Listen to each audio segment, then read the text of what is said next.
Sir ఏంటి sir మీ నాయకుడు ఏదో మున్సిపల్ ఎలక్షన్స్ ఇండివిజువల్ గా పోటీ చేద్దాం అనుకుంటున్నారా, లేకపోతే పొత్తులోనే పోటీ చేసి మళ్ళీ ఆ 15 ఏళ్ళు అదేమన్నా క్యారీ ఫార్వర్డ్ చేసే అవకాశం ఇక్కడ కూడా ఉందా సార్? సార్ మీకు ఒక చిన్న క్లారిటీ, ఆయన మా నాయకుడు కాదు. గతంలో మేము జనసేన పార్టీలో ఉన్నటువంటి మాట వాస్తవమే. ఆయన ఓకే. సిద్ధాంతాలు నచ్చక, ఆయన విధి విధానాలు నచ్చక, జగన్మోహన్ రెడ్డి గారు 5 ఏళ్ల పరిపాలన చూసిన తర్వాత 2024 ఎన్నికలకు ముందే మేము పార్టీ మారడం జరిగింది. వైఎస్ఆర్సీపీ పార్టీలో కొనసాగుతున్నాము. వైఎస్ఆర్సీపీ పార్టీ మెచ్చి నన్ను అక్కడ నెల్లూరు జిల్లా సోషల్ మీడియా జనరల్ సెక్రటరీ కూడా నియమించడం జరిగింది. బట్ ఇప్పుడు ఆయన స్టేట్మెంట్ గురించి మనం ప్రజలు ఎలా ఆలోచిస్తున్నారు అనే దాని మీద మనం మాట్లాడుకోవాలి సార్. అంటే ఆయన మీరు ఈ ఇప్పుడు క్వశ్చన్ నేను రాజకీయ ఎందుకు అడిగానంటే సార్, నేను చాలా వరకు మీ వీడియోస్ చూస్తున్నాను. మీరు చాలా అగ్రెసివ్ గా మాట్లాడుతూ ఉంటారు. ప్లస్ వాళ్ళ ఇన్సైట్స్ మీకు తెలుసు కాబట్టి, ఆయన భావజాలాలు మీకు తెలుసు కాబట్టి నేను అడిగాను అంతే. సార్, ప్రస్తుతం ఆంధ్రప్రదేశ్ లో ఆయన ఒక రాజకీయ బ్రోకర్ గాను, రాజకీయ జోకర్ గాను చూస్తున్నారు సార్. ప్రజలైతే ఇచ్చిన మాట అంటే ఈ రోజు ఏదైతే మాట్లాడతాడో రేపు అదే స్టేట్మెంట్ ఉండదు. ఆయన 2014 పార్టీ ఇనాగ్రేషన్ దగ్గర నుంచి మనం కానీ అన్ని ఆలోచించుకుంటా వస్తే చెగువీర లాంటి స్ఫూర్తితో ముందుకెళ్ళాలన్నారు. భగత్ సింగ్ గారి ఆశయాలు అన్నాడు. అవన్నీ 2 సంవత్సరాలు కట్ చేసి 2000 పార్టీ పెట్టిన 2 నెలలకే అవన్నీ తుంగలో దొక్కి ఒక బీజేపీ పార్టీ తోటి, తెలుగుదేశం పార్టీ తోటి ముందుకెళ్ళినటువంటి సందర్భాలు మనం చూసాం. అప్పుడు 2 నెలల ముందు ఇచ్చిన స్టేట్మెంట్లు 2 నెలల తర్వాత లేవు. మళ్ళీ అదే 2014 నుంచి 19కి వచ్చేసరికి మళ్ళీ తెలుగుదేశం పార్టీకి వీళ్ళకి ఏం చెడిందో తెలియదు, కానీ కొడితే కుంభస్థలాన్ని కొట్టాలా, తెలుగుదేశం పార్టీ నాయకులు మమ్మల్ని తిడుతున్నారు, మా తల్లిదండ్రుల్ని దూషిస్తున్నారు అని చెప్పి ఆయన మాట్లాడిన ఇంకొక రకమైనటువంటి స్టేట్మెంట్లు మనం విన్నాం. మళ్ళీ దాని తర్వాత మళ్ళీ కమ్యూనిస్టులు అన్నాడు, నేను మావోయిస్ట్ అవ్వాల్సింది అన్నాడు. మళ్ళీ అక్కడ ఒక స్టేట్మెంట్ పాస్ చేశాడు. ఎందుకంటే వాళ్ళతో ఎన్నికలతో వాళ్ళు ముందుకు వెళ్తున్నాడు కాబట్టి, వాళ్ళతో అలయన్స్ లో ఉన్నాడు కాబట్టి ఆ రోజు సిపిఐ సిపిఎం పార్టీలు ప్లస్ బిఎస్పీ పార్టీలు వాళ్ళే గొప్ప నాయకులుగా అక్కడ చెప్పడం కూడా జరిగింది. మళ్ళీ అక్కడి నుంచి 2024కి వచ్చేసరికి మళ్ళీ కంప్లీట్ గా స్టేట్మెంట్లు అన్ని మారిపోయినాయి. బీజేపీ మన రాష్ట్రానికి పెద్ద దిక్కు, బీజేపీనే మళ్ళీ అన్ని ముందుకు నడిపిస్తుంది. 40 ఏళ్ల రాజకీయ అనుభవం ఉన్నటువంటి చంద్రబాబు నాయుడు గారే ఈ రాష్ట్రాన్ని నడిపించగలరు, నాకు ఎటువంటి రాజకీయ అనుభవం లేదు కాబట్టి నేను ముఖ్యమంత్రిని అవ్వాలనుకోవటం లేదు. ఏది అలయన్స్ కి పెట్టుకున్న తర్వాత చెప్పినటువంటి మాట. అలయన్స్ కి ముందేమో కాపులంతా కూడా ఒక కమ్యూనిటీ భావంతో మీరు ముందుకు వచ్చి నన్ను ముఖ్యమంత్రిని చేయండి, నేను ముఖ్యమంత్రిని అవుతానని చెప్పినటువంటి స్టేట్మెంట్లు కూడా మనం చూసాం. అంటే పూటకు ఒక స్టేట్మెంట్ పక్క రోజు దాని మీద నిలబడేటువంటి పరిస్థితులు లేవు. ఎన్నికలకు ముందు ఏం చెప్పారు సార్? ఫస్ట్ సంతకం సుగాలి ప్రీతి అన్నాడు, పెట్టారా? మరి ఆ సుగాలి ప్రీతి ఆ చిన్న బిడ్డకి ఏమైనా న్యాయం చేయగలిగారా? 33,000 మంది అమ్మాయిలు మిస్సింగ్ అని చెప్పారు. దాంట్లో అట్లీస్ట్ ఆ 30,000 పక్కన పెడితే ఆ 3,000 మంది అమ్మాయిలు ఆచూకీ అయినా తెలుసుకున్నాడా?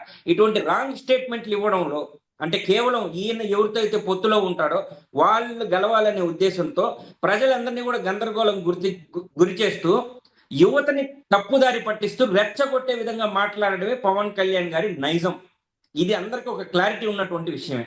బట్ ఇప్పుడు స్థానిక సంస్థల ఎన్నికలు ముందుగానే మేము 2024లో కాకుండా ఈసారి మాత్రం మాకు ఎక్కువ సీట్లు కావాలి, కింద జనసేన పార్టీ నాయకులు, లోకల్ గా ఉండే నాయకులు కానీ కార్యకర్తలు కానీ వాళ్ళు కోరుకున్న విధంగానే ఈ ఎన్నికల్లోకి వెళ్తామని చెప్తున్నాడు. మరి వాళ్ళందరూ 2024లో కూడా కోరుకున్నారు కదా, అట్లీస్ట్ ఒక 50 స్థానాల్లో 60 స్థానాల్లో పోటీ చేయమని. మరి ఆ రోజు ఎందుకు ఈయన పోటీ చేయలేదు?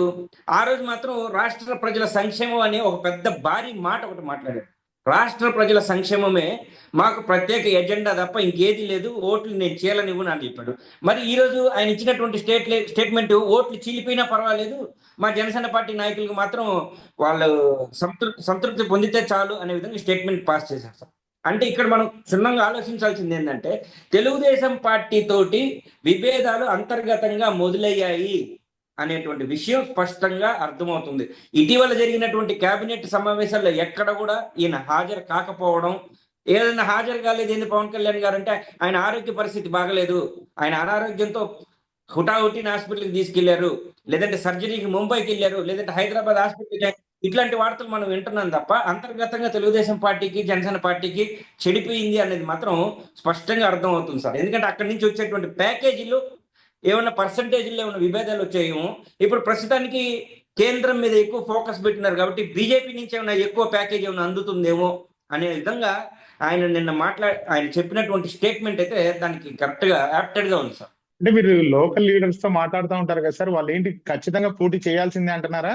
పోటీ చేయాల్సిందంటే నేను గతంలో కూడా మన ఛానల్కి ఇంటర్వ్యూలో చెప్పాను సార్. రేపు ఆ, స్థానిక సంస్థ ఎన్నికలు జనసేన పార్టీ యొక్క భవిష్యత్తుని డిసైడ్ చేయబోతున్నాయి సార్. ఎలా అంటే ఎవరైతే ముందు నుంచి 2014 నుంచి కష్టపడ్డటువంటి జనసేన పార్టీ నాయకులు అయితే ఎవరైతే ఉన్నారో ఇప్పుడు 12 సంవత్సరాల సుదీర్ఘ ప్రయాణం తర్వాత ఇప్పుడు కూడా మాకు టికెట్ ఇవ్వకపోతే, బీఫామ్లు ఇవ్వకపోతే ఈ పార్టీలో మేము ఉండాల్సిన అవసరం లేదు. మేము డబ్బులు ఖర్చు పెట్టుకొని అదేదో ఒక సామెత చెప్పినట్టు ఉన్నది బాయ లేనిపోని సేనంతా నెత్తి చుట్టుకుందనే విధంగా అక్కడ ఉన్నటువంటి స్థానికంగా ఉన్నటువంటి నాయకులు బాధపడుతున్నారు. ఎవరికైతే ఈసారి బీఫామ్లు ఎవరైతే ఆశిస్తారో వాళ్ళకి బీఫామ్లు రాకపోతే వాళ్ళందరూ కూడా ఖచ్చితంగా పార్టీ వదిలిపెట్టి వెళ్ళిపోయేటువంటి పరిణామాలు, పరిస్థితులు ఈ రోజు జనసేన పార్టీలో స్పష్టంగా ఉన్నాయి. ఇది నేను గత సంవత్సరం నుంచి చెప్తున్నాను సార్. ఎందుకంటే నాకు స్నేహితులు, సన్నిహితులు చాలా మంది జనసేన పార్టీలో ఉన్నారు ఇప్పటికీ. వాళ్ళు ఎప్పుడైనా ఫోన్ చేసి మాట్లాడినప్పుడు వాళ్ళందరూ ఇదే చెప్తా ఉంటారు. మాకు కానీ ఇప్పుడు సర్పంచ్గా కానీ లేదంటే కార్పొరేటర్గా కానీ టికెట్ ఇవ్వకపోతే మాత్రం మేము ఖచ్చితంగా వైసీపీలోకి వచ్చేస్తాం. జగన్మోహన్ రెడ్డి గారు తప్ప ఈ రాష్ట్రాన్ని ఎవరు కూడా ఈ విధంగా మెయింటెనెన్స్ చేయలేరు. ఒక గ్రామ సచివాలయ వ్యవస్థ కానివ్వండి, అమ్మఒడి కానివ్వండి, లేదంటే వాలంటీర్ వ్యవస్థలు వాళ్ళే చెప్పుకుంటున్నారు సార్. అంతర్గత వాళ్ళు మాట్లాడుకున్నప్పుడు వాళ్ళకి తెలుసు గత 5 ఏళ్ల పరిపాలన ఎంత బాగా ఉందనేది ఆ జనసేన పార్టీ నాయకులకి, కార్యకర్తలకి అందరికీ తెలిసినటువంటి విషయమే. కాకపోతే ఏంటంటే పొరుగు బద్దేమో, పార్టీ మారితే పొరుగు బద్దేమో. అరే నిన్న మొన్నటిదాకా పవన్ కళ్యాణ్ అన్నావు, నిన్న మొన్నటిదాకా జనసేన అన్నావు, ఇప్పుడేంద్రా మళ్ళీ వైసీపీలోకి వచ్చావు, నీ ఎగతాళి చేస్తానేమో అనే ఉద్దేశంతో ఇప్పుడు ఈ స్థానిక సంస్థ ఎన్నికల్ని ఒక కీ పాయింట్ గా పెట్టుకొని కూర్చున్నారు సార్. ఆశించిన వాళ్ళందరికీ బీఫామ్లు రాకపోతే ఒక వ్యక్తి ఒక్కడే ఒంటరిగా పోడు సార్. పోయేవాడు ప్రతి ఒక్కడు 100 మంది, ఒక 100 మందినో 200 మందినో బయటకు తీసుకుని వచ్చారు సార్ పార్టీ నుంచి. సో ఇది జనసేన పార్టీ యొక్క భవిష్యత్తుని డిసైడ్ చేసేటువంటి ఎన్నికలు సార్. అందుకే ఈయన ముందుగానే వాళ్ళందరూ వెళ్ళిపోతారేమో, పార్టీలు మారిపోతారేమో, వాళ్ళందరినీ శాంతింపజేయడం కోసం ఒక స్టేట్మెంట్ వదిలేశాడు. సార్ ఇక్కడ చిన్న ఖచ్చితంగా లాజికల్ పాయింట్ ఒకటి చెప్తాను సార్. రేపు ఏమన్నా రిజర్వేషన్స్ ఇష్యూస్ వచ్చి గబుక్కుని ఎవరైనా హైకోర్టులో ఏమన్నా వేస్తే ఏమన్నా ఎలక్షన్స్ ఆగిపోయే అవకాశం ఏమైనా కనిపిస్తా ఉన్నాయా మీకు? సార్ ఇప్పుడు ఆల్రెడీ డీలిమిటేషన్ మీద మనకి స్టే ఇచ్చిండే సంగతి అందరికీ తెలుసు సార్. అవును. ఏది రిజర్వేషన్ సంబంధించి. తర్వాత ఇక్కడ స్థానిక సంస్థ ఎన్నికలు చూస్తే ఏదైతే వార్డులు డివిజన్స్ ఉన్నాయో వాటిని కూడా గందరగోళంగా డివైడ్ చేసినటువంటి పరిస్థితి ఉంది. ఆల్రెడీ మా నెల్లూరులో ఆల్రెడీ కేసు వేస్తున్నారు సార్. 54 డివిజన్లు కాస్త 77 డివిజన్స్ అయినాయి. ఆ 77 డివిజన్లు కూడా అవకతవకలు ఎక్కువ ఉన్నాయి. అంటే వాళ్ళకు అనుకూలంగా ఈ విభజన జరిగింది అనే దానికి ఆధారాలతో పాటు మన వైఎస్ఆర్సీపీ పార్టీ కోర్టులో పిల్లు వేయడం జరిగింది సార్. అది ఆల్రెడీ ఇప్పుడు అక్కడ స్టే ఇచ్చున్నారు. ఇప్పుడు స్థానిక సంస్థ ఎన్నికలు నెల్లూరులో మాత్రం జరిగేటువంటి పరిస్థితులు లేవు. ఇదే విధంగా అన్ని కార్పొరేషన్లకు సంబంధించి గందరగోళాలు అన్ని కూడా ముందుగానే కనిపెట్టి పిల్లు వేస్తే ఈ ఎన్నికలు ఆగిపోయేటువంటి అవకాశాలే ఎక్కువ, మోర్ దెన్ 90% కనిపిస్తుంది సార్.